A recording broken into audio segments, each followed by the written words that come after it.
சூடு பிடிக்க ஆரம்பிச்சது தமிழக தேர்தல் களம்.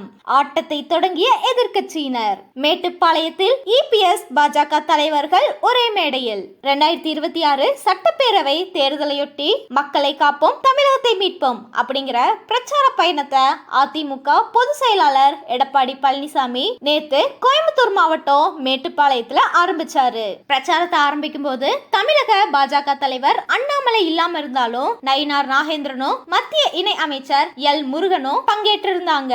காலையில மேட்டுப்பாளையம் வனபத்ரகாளி அம்மன் கோயில்ல சிறப்பு பூஜை செஞ்சதுக்கு அப்புறம் விவசாயிகள் நெசவாளிகளை சந்திச்சு பேசினாரு. சாயந்தரம் காந்தி சாலையில இருந்து பஸ் ஸ்டாண்ட் வரைக்கும் ரோடு ஷோ நடத்தப்பட்டு திரண்ட மக்கள் கிட்ட இபிஎஸ் பிரச்சாரம் செஞ்சாரு. அதுக்கப்புறம் பிரச்சார வனத்துல பேசினப்ப மத்திய அரசு தமிழகத்துக்கு ஒன்றும் செய்யவில்லை என திமுக தொடர்ந்து கூறுகிறது.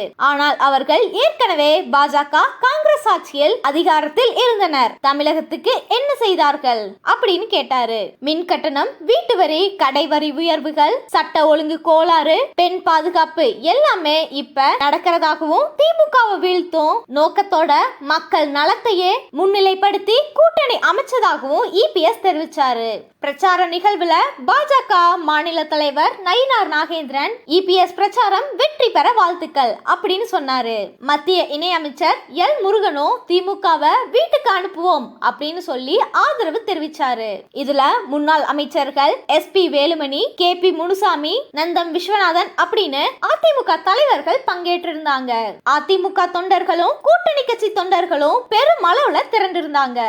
இதே போல செய்திகளை உடனுக்குடன் தெரிஞ்சுக்கொள்ள சதுரங்க மீடியாவை சப்ஸ்கிரைப் பண்ணிட்டு எங்க சேனல்ல இருக்கிற வீடியோக்களையும் பாருங்க. நன்றி. இது சதுரங்க மீடியா வழங்கிய சதுரங்க செய்திகள்.